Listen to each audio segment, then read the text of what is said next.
All right, so the reason I'm doing this is because before I take any camera out on professional shoots, I like to know what my noise levels are gonna be at different ISOs.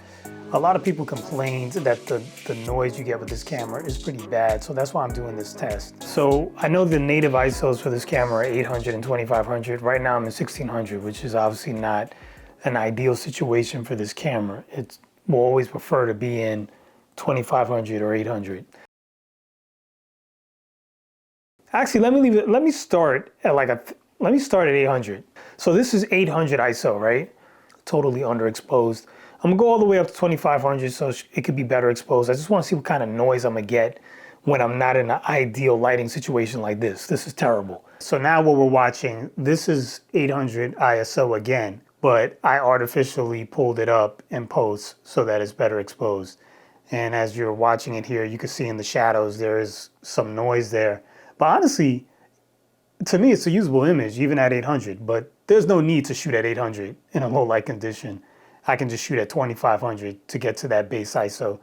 Let's go all the way up to 2500. So it's 2500, one of the native ISOs, still underexposed. So I would imagine this is gonna probably produce some noise because my exposure is still not good. And now here in this clip, you can see this is artificially raised as well. So I added some exposure to this shot and you can see there's still some noise, but on obviously 2500, since it's a higher ISO, looks better than 800. No surprise there. But what happens if we move from the native ISO and go to something like, 6400 ISO and higher? This shot is 6400 ISO. You can see here the noise is much less. To me, the shot looks better. This is pretty much perfect exposure, and it looks good. And this is a very low lit room still. Let's do I don't know, maybe 8,000. I'm starting to see some zeros on my face, and to me, just looking at the camera, that looks like it's better exposure. I take that back. I would definitely say 6400 is where it needs to be for this lighting environment.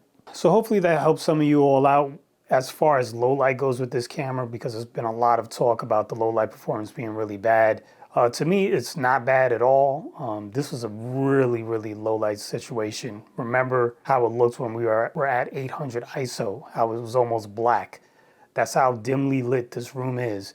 And when you push it all the way up to 8,000, it still looks really, really good and very, very usable. In the next video, I'm going to talk a little bit more about shooting in S-Log and specifically the Cine EI and EI quick modes and some things to watch out for that could screw you up.